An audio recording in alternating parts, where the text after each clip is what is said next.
Good afternoon, everybody.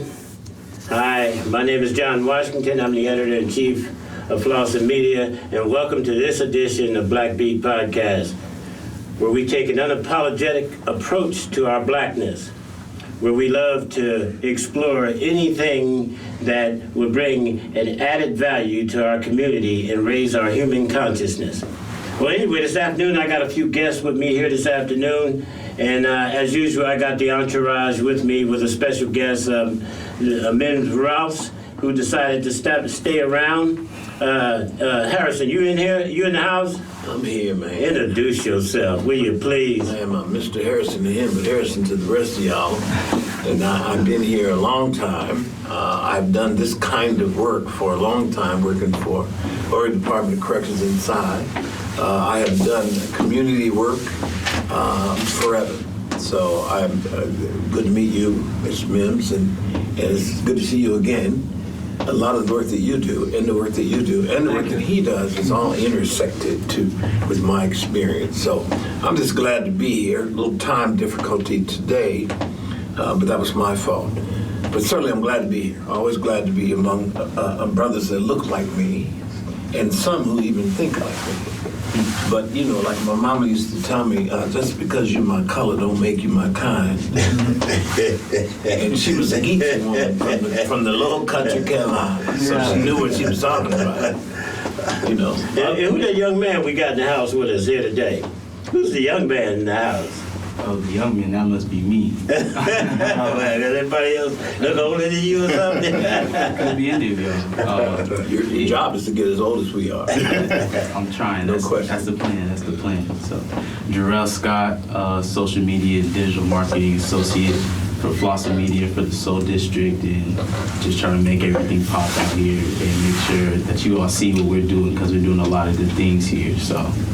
That's me. That's what I'm doing. Well, you pass that mic over to that man sitting next to you, man, and let him introduce himself. Mims Rouse, founder, CEO of African American XY Program, a software development company that supports students as they pursue education to career to lifestyle. I'm also the executive director for the Coalition of Black Men. Hey, man, we appreciate you sitting in on this with us, man. Mims, right on. Look here, Jay. Who we got is this visitor here with us today? Who's that special guest we got in the house? Special guest who probably needs no introduction, but he'll get one anyways. This is Albert Lee. He is the executive director of the Oregon Advocacy Commission's Office, overseeing the Oregon Commissions on Black, Asian and Pacific Islander and Hispanic Affairs, and the Oregon Commission for Women. Other organizational affiliations he's involved with include the NAACP, the Asian Pacific American Network of Oregon, and the U.S. Commission on Civil Rights. He is a current member of the Equity Advisory Group on the I-5 Bridge Replacement Project. His education includes human rights, law, political science, and aerospace engineering. He is a former congressional candidate, and his pursuits revolve around ensuring that people are treated with dignity, respect, and are valued. Welcome, Albert Lee.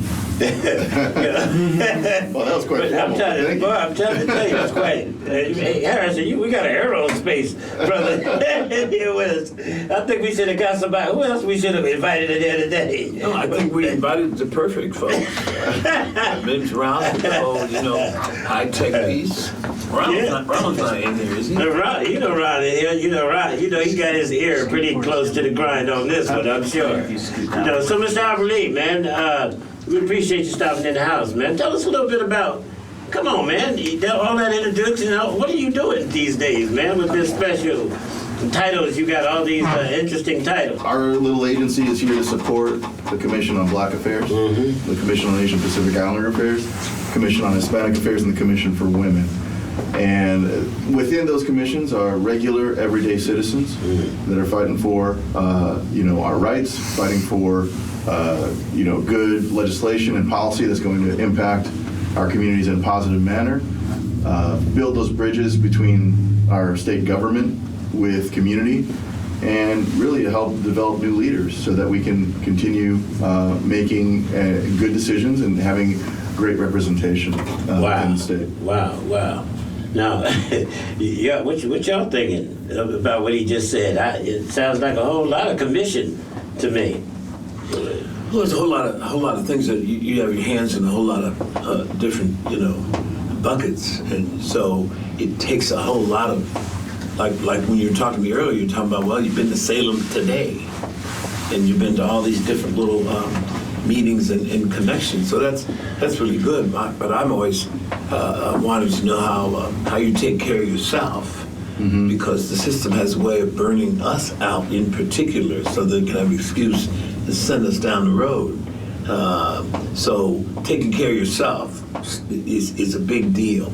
Absolutely, 100%. And I think, for every person, you got to do it your own way. Yeah. For me, I get up 4 in the morning and I go to the gym. Well, I'm sorry. But, I ain't going to see you in there at 4. I call him at 9. He's talking about his weight. So. But on the flip side, I go to bed pretty early. I try to get to bed at about 8. See, but I might catch it as a night stalker. Unless there's as long as there's no event going on in the evening, I'm in bed pretty early. Yeah, cool. So if we were laymen, right, when just simply, those who may have college degrees, I mean, we got masters and doctorates and all that sitting in this room right now. I mean, but as a layperson, let's say, how do I understand what you do, man? And how does it affect me as a person? Yeah, that's a very good question. I think as we move forward and getting outside of this COVID pandemic deal, we're going to be going out to community a lot more to express and teach folks exactly what we do. And in a nutshell, what we do is we try to provide education on civics and engagement with community. With engagement with the government. Okay. Number one thing is we live in this country and in this state where... What's this word civic mean, this civic engagement? When I hear that word, I keep thinking about going to court. Oh. Yeah, no. When we talk about civic engagement, it's just talking about really the simplest way about putting it is to say, what's working for me, what's not working for me, and who do I talk to about that? Right on. And so are there, how does education look? Like, what does that look like when you're interfacing with community? Is it community that you're educating? Yeah, well, first and foremost, we start off with our commissioners because when we talk about centers of government, we're talking about white supremacy. Oh, man. Talk to me. Every center of government feels foreign. You feel uncomfortable going into these places.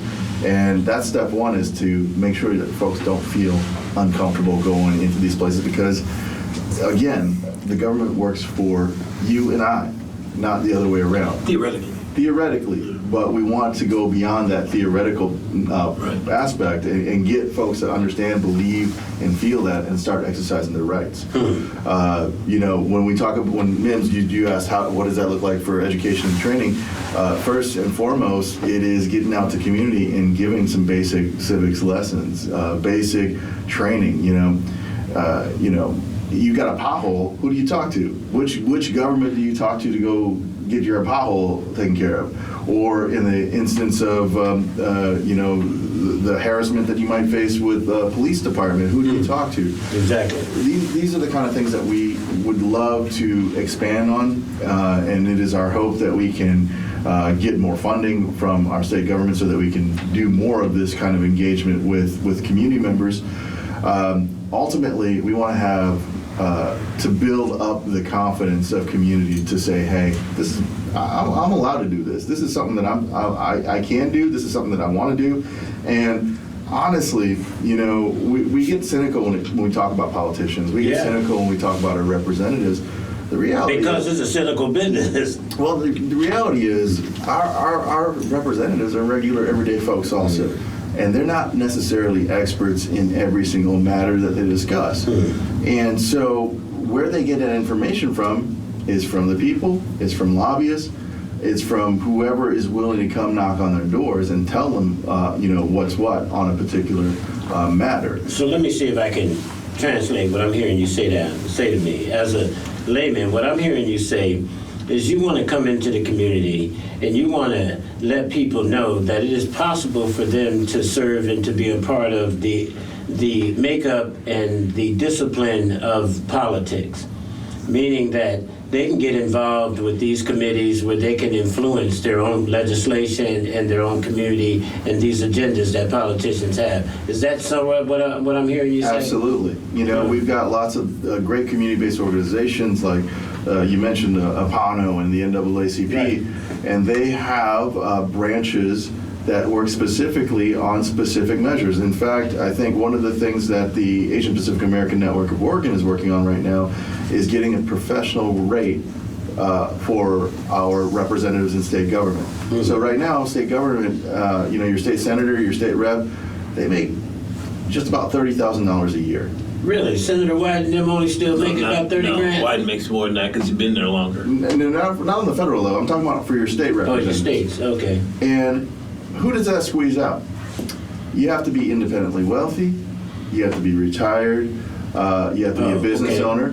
So who's it squeezing out? So it marginalizes, yeah. Who cannot represent? Right. Those who can't afford to eat. I can't afford to go run for a state representative or state senator. Yeah, it's position. only on 30 grand is what you're saying, But right? how can you empower people who have been made to feel powerless their whole life, right? How can you empower those people to get involved in a system that they face as a deficit? Mm-hmm. It's like, how can you empower people who, when I walk into the court, the person with the blindfold, Lady Justice, she peeks, and she does see me. Yes. And so if that's happened my whole life, and then I come upon somebody and say, well, you got to get involved in a process that has been against me my whole life. How do you get me to want to be a part of all that? Well, I'll say this is that I think you're hitting on a good point, and it does touch on what you're speaking about too, is access, right? And having representatives who look like you.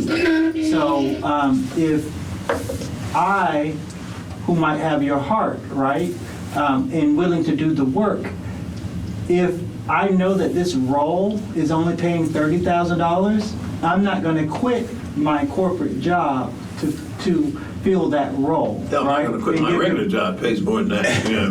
Right. And so I think that you're talking about the same thing. But even with ethic, man, I mean, and Harrison makes a good point. I mean, if my consciousness, and we talked about this earlier, man, Right. if the system, the trajectory, our participation, all it continues to equal us being less than or insignificant, right? If that narrative is constantly being spun, then you got your work cut out for you. Absolutely. Okay, so, but then I think it also goes along with some of the significant findings that we're having about how trauma affects the demographic that we're talking about, right? So in Harrison is hitting that same point. If Lady Justice only peeks when I walk in the courthouse, why do I keep, well, when you walk in, well, you know, you probably got some lead in your pocket, you know. Don't look at me like I'm the only one. But the point is that we need to make sure that we recognize that we're okay to participate, right? And that it's not over there, it's not them. It's our community, it's our politics, it's our agendas. We should be able to be more a part of that. But you're saying the structural reality of that has led us to have a inability to participate because of economics, because of our political economic statuses in the country, all these kinds of things. So what's your thoughts about how we're going to begin to address some of that and begin to overcome some of those barriers, man? And what's your process? What's your mechanism? What's your, you know? Yeah, I mean, you mentioned so many things that are really important. I mean, when we talk about the creation of the state, the first thing was done was we had colonizers come in and displace the folks that were living here already. And then they created rules that said that other folks couldn't be a part of this. No Chinese, no blacks, no this, that, and the other thing. Took Mexico from Mexico. Indeed. So talk about this. Yeah, we've got layers. We've got layers upon layers of that, and then now I turn around and I say, well, you know, I want you to be a part of this government. I want you to be engaged in this government. These commissions were started. It started off with the Commission for Women in the 1960s, and then Chicano affairs in the 70s, Black affairs in the 80s, and the Asian American affairs in the 90s. And they came. What started? You mean your commissions? The commissions. Okay. And they were created with this acknowledgement that, hey, you know what, this government wasn't always built and made for everyone. And so this was a first step to try to open up and get folks involved within their government. And, you know, when we look at the demographics of the state, it was 97% white in the 1970s. We're down to about 70% white now. Wow. This year, within the state legislature, we have the most Vietnamese representatives in the entire country. And California has the highest Vietnamese population, followed by, I think, Louisiana. But we have 5 representatives within Oregon State Legislature. 5 out of 60 seats are held by Vietnamese reps. Wow. We have several seats that are held by Black reps. We're starting to diversify the legislature. How many held by Black? Off the top of my head, I can tell you there's Rep. Bynum, there's Rep. Nelson, there's a new rep down from Roseburg, Rep. Virgil. I can't think of his last name, but we've got. We don't have the most out of any of the states. Yeah. But what I'm saying is that as we continue to diversify the representation within the legislature, you're starting to see more encouraging pieces of legislation come up, like this professional rate for legislators. And, you know, for some folks, they say, oh, you're just trying to get yourself more pay. But the reality is, if we want to continue to diversify the legislature, To fund it. you need to have Yeah. a living wage for folks so that they can actually stand to represent their communities. Everybody else has it. Why are we saying, well, why don't we? We need to have it as well. And I'll say that on the school level, it should be the same because you know mean in they terms- have. Do you mean in terms of pay? The school board? Oh, absolutely. School board members, I believe they're not given a salary. No, they're volunteers, 100% volunteers. They're volunteers, and they spend a good 30 to 40 hours a week or more providing leadership to the school that has 50,000, that's responsible for 50,000. Well, Carol tried to make that happen. Carol Smith, I think her last name is. We worked out in Columbia Villa years ago, and she became superintendent. She tried to make that happen, but she got shut down, and ultimately she had to quit. Because anytime you start questioning the power structure, you got to go.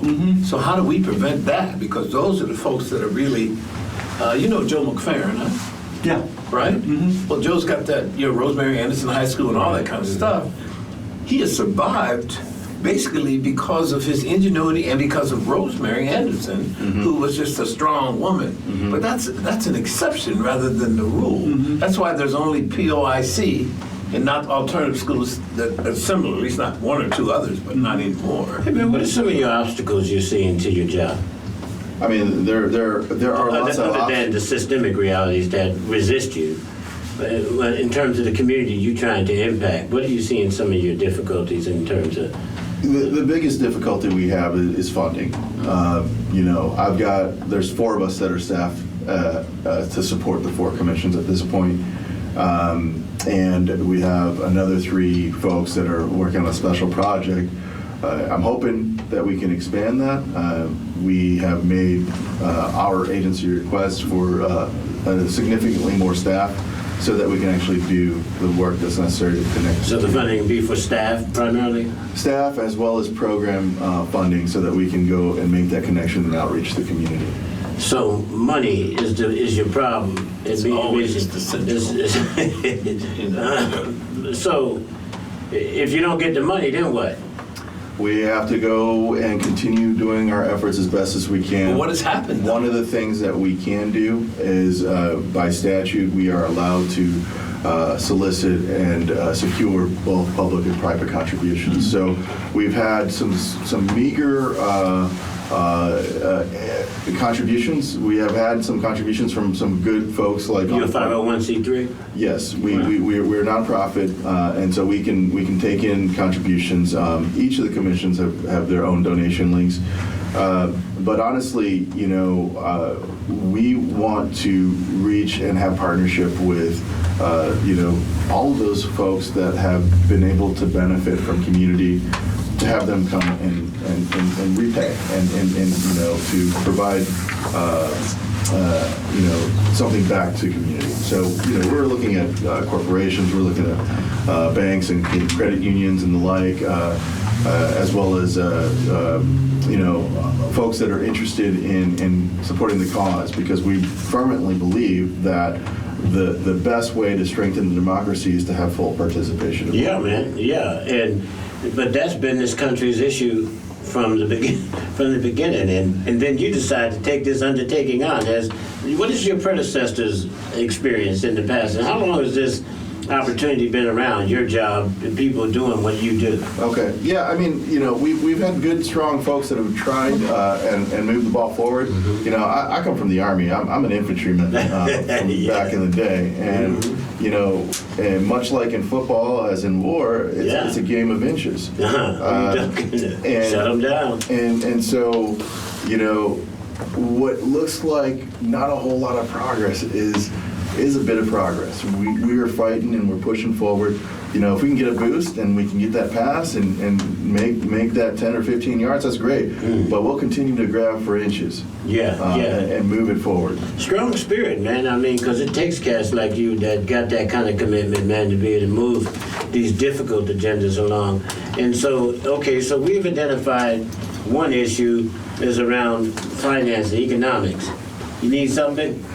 And on that, right, the finance part, but what about the type of politicians, man, we're getting these days, man? What about this corruption in politics, man? How does this hamper your job? I mean, you got all kinds of issues with politicians, man, phony, fake, good, not good. How do you determine, how to lay this land, man, with what we're dealing with these days? We've got lots of good folks that are coming into the state legislature, to state government, and into politics in general. I think recently, as we're starting to see a lot more folks take the courage to stand up. I stood up at one point to run for office myself, and not all of us make it through that way. But for those that do, they have it with the best intentions, and we continue to focus on those that we believe have the best interest in community at heart, and we try to find the best partnerships between them and community. And again, when you're looking at the commissions, there's 4 areas. There's advocacy on the things that are going to provide positive impact to community. There's public policy research. So like the Commission on Black Affairs just did the bias and hate incident report, where lo and behold, who gets the most bias and hate incidents? Black folks. So we've got that, but we not only highlight that information, but we also provide the information on who you go to for assistance and aid. We are looking at leadership development, and again, we need to have and develop good, strong leaders. We're looking to find partnerships to put together some leadership programs, not only within politics and within government, but within regular private employment. How do you avoid, though, folks like George Santos? How do you avoid people who blatantly do like the president, that the president used to do? Just lie and call it the truth. To your face. And that happens. Who you believe? Your lying ass eyes. Right? It is. We've seen a trend recently that is just appalling. And I don't know what else to say about that. There's so many different theories out there as to where we get this rise, everything from the proliferation of social media to just people realizing that you can say things and get away with it. Well, we know what the origin of the problems are, but what do you do about when the problems are manifested? What do you do about somebody who believes in space aliens, but they're head of the commission, on Black Affairs, on Black Affairs, on the Intelligence Commission, that kind of thing. Everything that happens, federally really happens locally. Locally is where all the push is, like right now. But how do you, if your agency doesn't have much funding, it's not by accident that it doesn't. It could have, but it's just the way that the system works. White supremacy generally is not going to readily admit what it does, because it does what it does without doing anything. It is what it is. That's why the system goes. How do you avoid getting burned out? Because you don't, to get to where you are now, you've ran up against wall after wall after wall, but you stay at it. And the system says, well, we'll give him a few more things and then we can let him go because he's been burned out. It's kind of funny, but it's kind of not. I mean, we always work, always.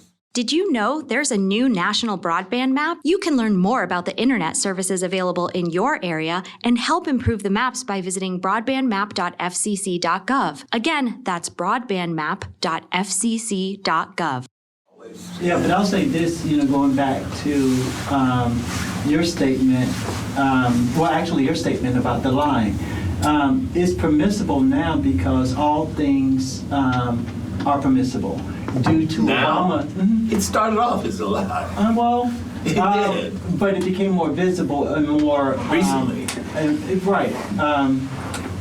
Due to Obama becoming president. In part. That took, I would say, in whole. I don't know. White folks kind of. Anyway, go ahead. Right, because when he became president, a lot of white supremacists, he opened a lot of their eyes because they didn't think that they could have a black president. And so all things go back on the table when that happens, including the lies. Well, even Obama himself was talking after he got elected. He was talking to the senators or the folks that voted against him. How is the weather in hell? Because they said it would be a cold day in hell before a president that would be your absolutely. You know what I mean? Oh, he was a complete surprise to them.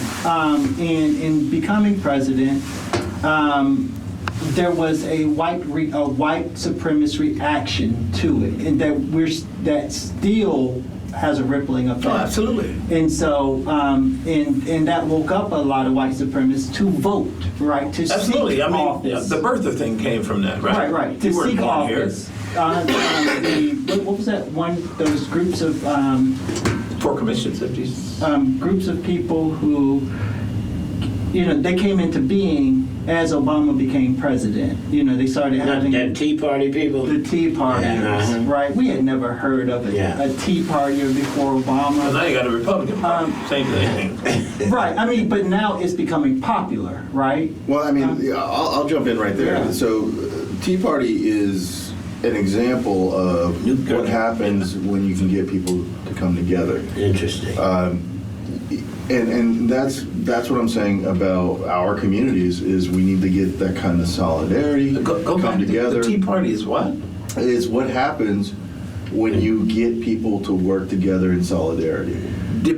Regardless of what the issue they come together about. It's similar to the notion that a lot of white Southerners make that the war wasn't about slavery, it was about states' rights, right? It's the same kind of thing. I'm not talking about their specific politics. I'm talking about what they were able to accomplish. So They had a common enemy. So, like, when... We were the common enemy.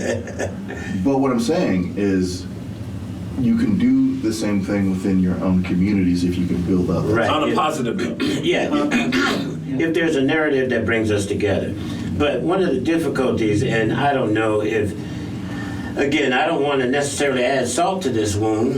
Yes, you do. You're salty. Well, but I mean, it's a point that constantly keeps, is how do you get a people to come together that would simply historically refuse to do so? Right.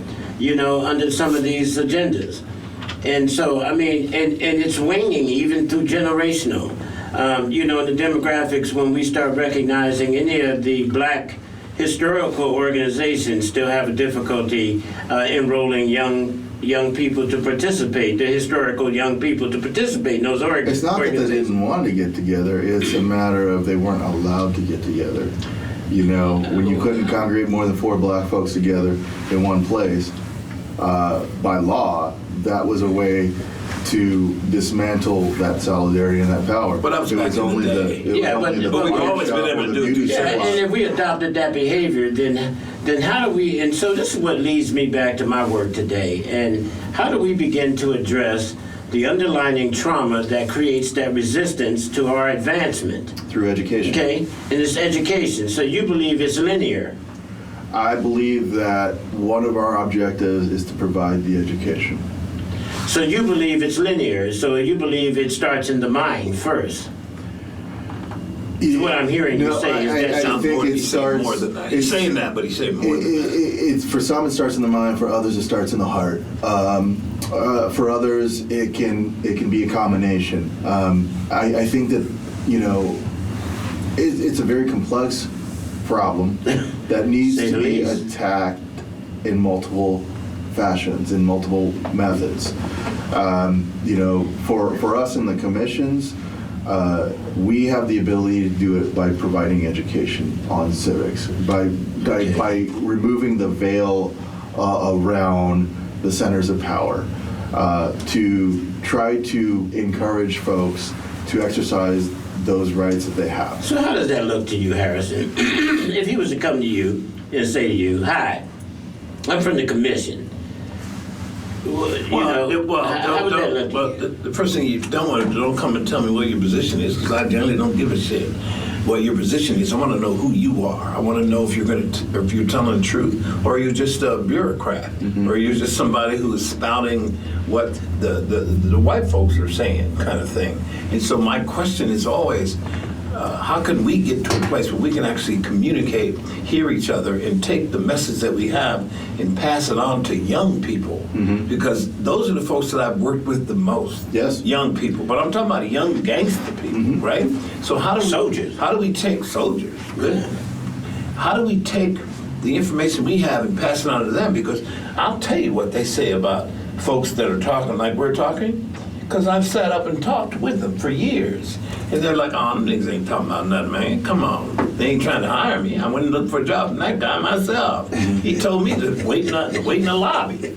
So I waited in the lobby, but I robbed folks while I was there. This kind of attitude that young folks have. How can we translate what is good and pure? And there's a lot good and pure about you that I've seen for the last 2 times I've seen you. How do we transfer that to young people who are our future? So is it, before you answer, which I'm sorry, so is it politics that we're conveying, or is it a lifestyle that we're conveying, or is it ethic that we're conveying? Because it's kind of funny how it's running throughout all the fabric of our advancement.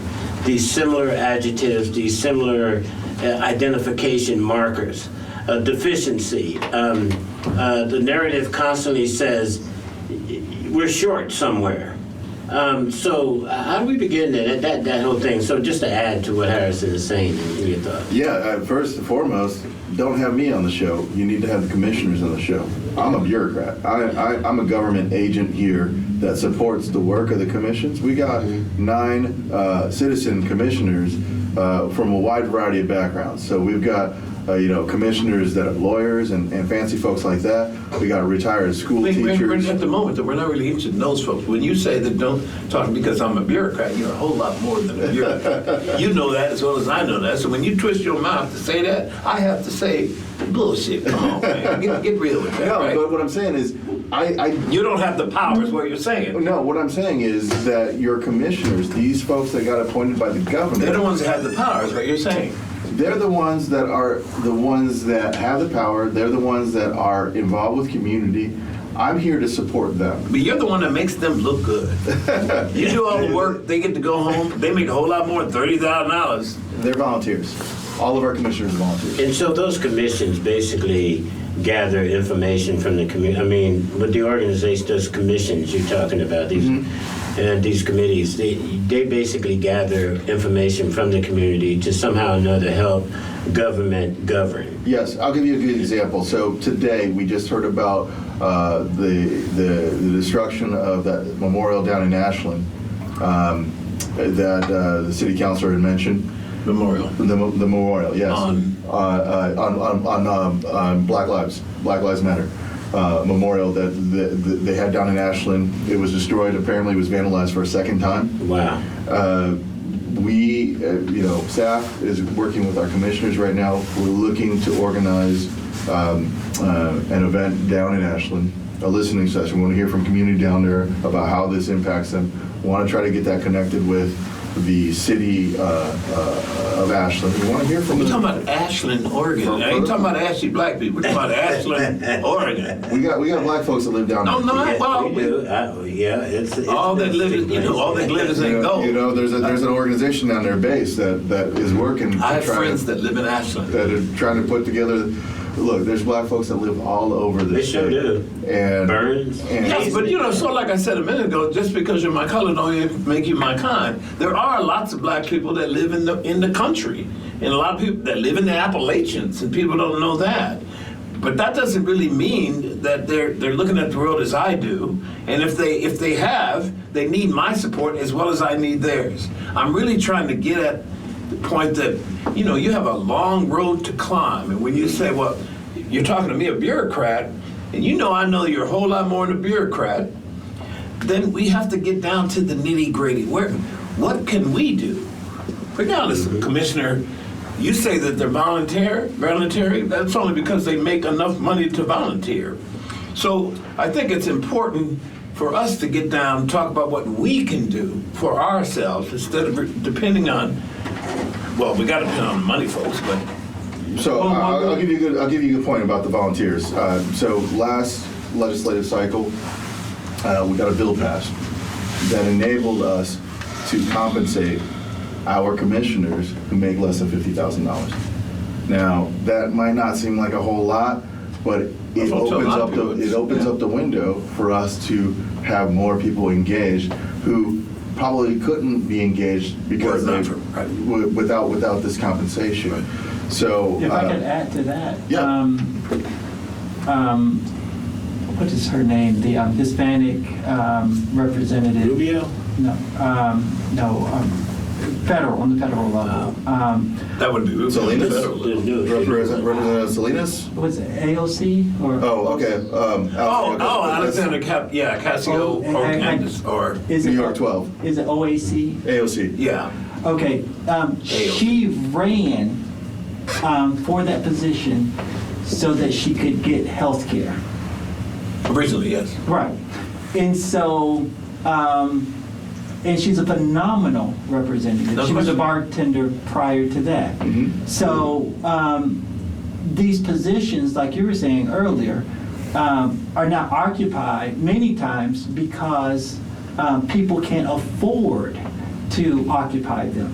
And so we do have to do that work as well, and Side work, yes. Right.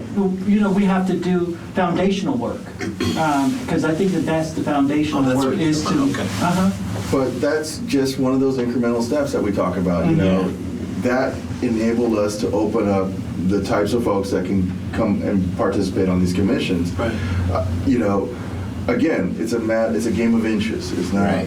we're not going to win the whole race. We're not going to win the game instantaneously. Right, and We then on just the have to flip keep side, our you shoulder got down. billionaires that are single billionaires that are calling shots for the country. So I get on the other side of that. Why we're to a greater degree pushing the agenda that you're pushing. So tell me, man, what's the one thing you want to say to the public, man, that would assist you in doing your work, getting you some of the things that you need? Talk to the public, man, a little bit about how they can help you, find you, do some of the things, get involved with what you're trying to do. Certainly. I mean, anybody can reach out to me. My email address is albert.lee@oac.oregon.gov. I'm happy to listen and hear anybody on any topic. We have a budget presentation that's coming up on Valentine's Day, February 14th, 3 o'clock, down That's in a the Capitol. sweetheart. Yep, down in the Capitol. So if you would like to see, more support for the things that the commissions do, if you want to see more financial support from the state, that's not Valentine's Day? On Valentine's That's the last day I'm trying to leave the house. Hey, we don't get to pick the day. Well, But 3 o'clock, hearing room 3 at the Capitol. I'll be there presenting for the agency, and we'd love to hear from community members that want to see more good stuff coming out of the commissions. I do have a question before we wrap Go for it. up. No, we ain't going nowhere until you're ready to go, y'all. Oh, okay, great. So, my passion is African American. I'm focused on the African American community. What are some of the, and I also know that people, they typically, bring people together around issues, issues that affect many times their daily lives. So what are some of the goals that, 1 or 2 goals that the commission has that would affect African American lives? Certainly, you need to have our Vice Chair Silky Booker here. He would tell you a whole lot more than I can. Okay. But in alignment with your organization, Coalition of Black Men, we want to see more black men running for office. We want to see more black men involved in everything. in seats of leadership. We want to see more black women running for office. We want to see more black women in seats of leadership. We would love. When you say seats of leadership, are you saying in within anything, government? in government, Okay. in business, Okay.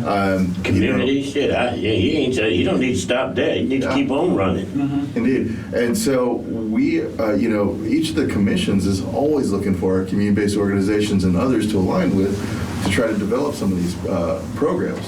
Because, I think one of the biggest things that stops us are the boundaries that we put on ourselves. And when we can look beyond that, when we can say, and when we can picture and imagine ourselves in different positions, we can achieve that. Yeah. Well, that's for some folks that has been achieved. I was talking in our meeting yesterday about Senator Margaret Carter. Her daughter and I have been friends for like 20 years, and she's someone who she's turned 87, but she looks like she's 57. And she has lots and lots of experience on how to be successful in the viper pit that is politics in Oregon. And she survived for a long time. So those kinds of people are always very, very interesting to me. But how do you get to, because she's an exception that proves the rule more than anything. That's how many black senators in the country, much less in Oregon, that have made it that long? But for Margaret Carter, but for those that came before us, that we wouldn't have, the Senator Mannings, the Senator Fredericks, the Representative Bynum, Representative Nelson. We wouldn't have those folks in there. And in her day, it was a lot more hostile than it is today. Oh, absolutely. Come on, man, but push the button, though, man. Absolutely. I'm still looking for you to push the button to make the call to action. I mean, what is it that makes these people come forward for you on your behalf, man? What's the call? Because I know, will the real soldiers please stand up? Kind of thing. You know what I'm saying? What's the call for this? I mean, because it's real clear that we're in a desperate situation. We're in a dog fight in this politic reality, that pit, And so, if you had to muster up something other than the political agenda and the money, what would be the heart call that you would call to us to say to people who are in our position, man, that they need to wake up and get busy? Here's the thing. I mean, the reality is, when you look, and I'm just looking specifically at state government, we've got a state budget of over $100 billion. The discretionary budget is around $28-29 billion. Now, you're talking about some numbers now. Okay. $28-29 billion. And Discretionary. That's the discretionary. I can do what I want.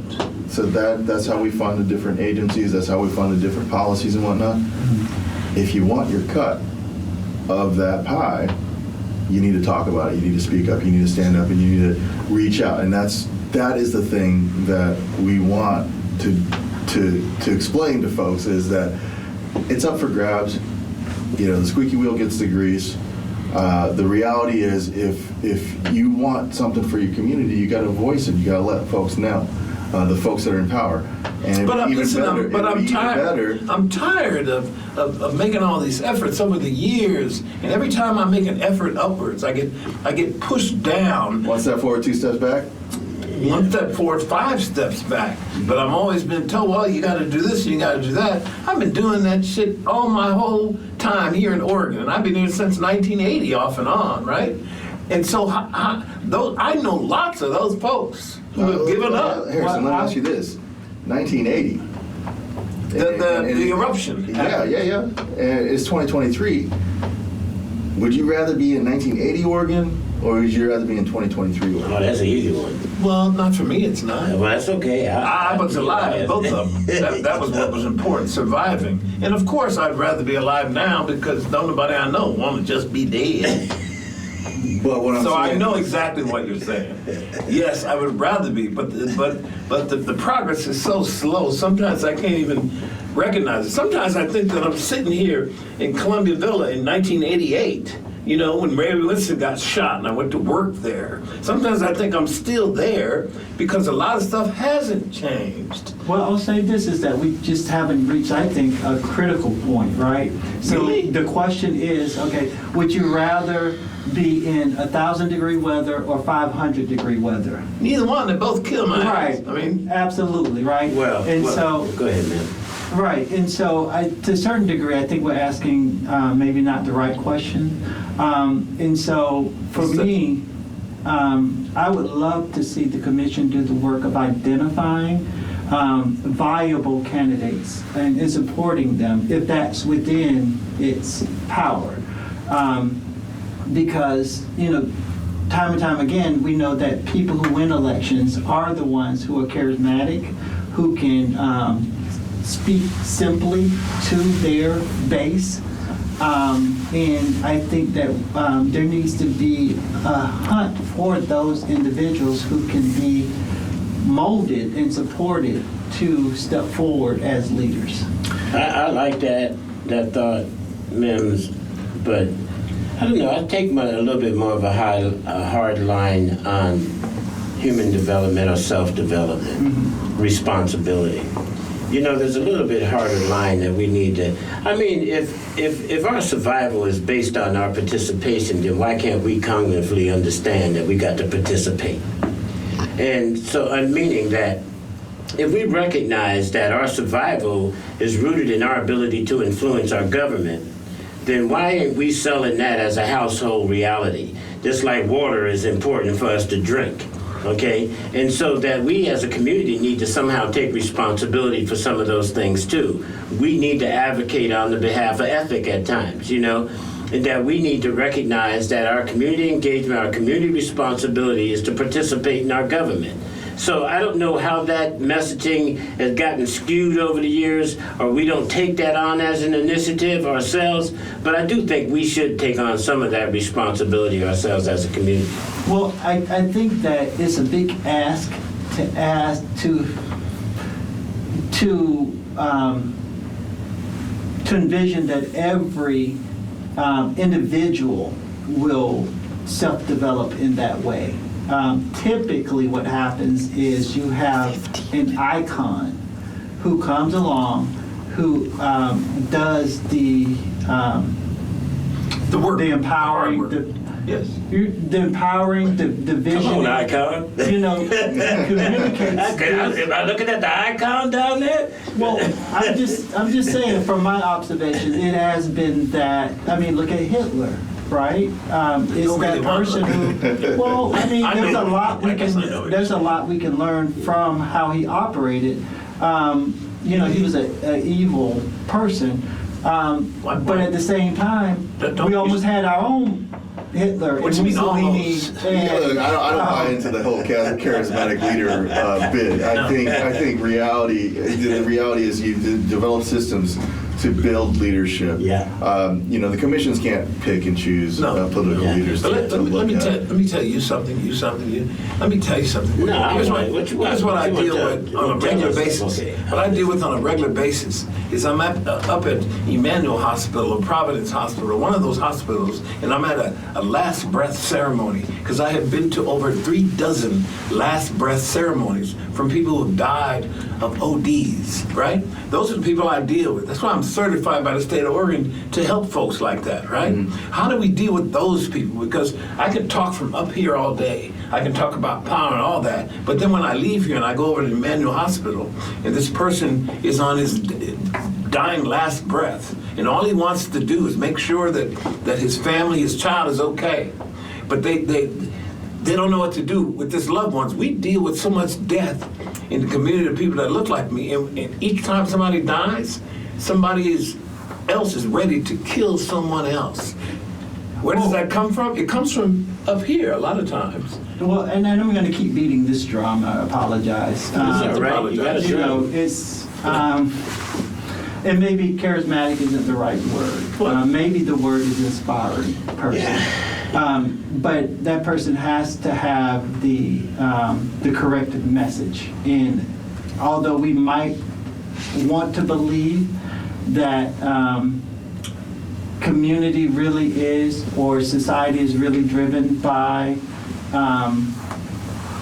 large groups of people, that's not reality. The reality is that typically it is one or two individuals from within the community who dictates how that community will react. And they're the ones who empower this individual. What if you have an individual Mm-hmm. who has that charisma, Mm-hmm. or who has that inspirational voice, Uh-huh. but along with those two things, Right. he or she still has been thrown away because they now, or have had for many years, a felony rap.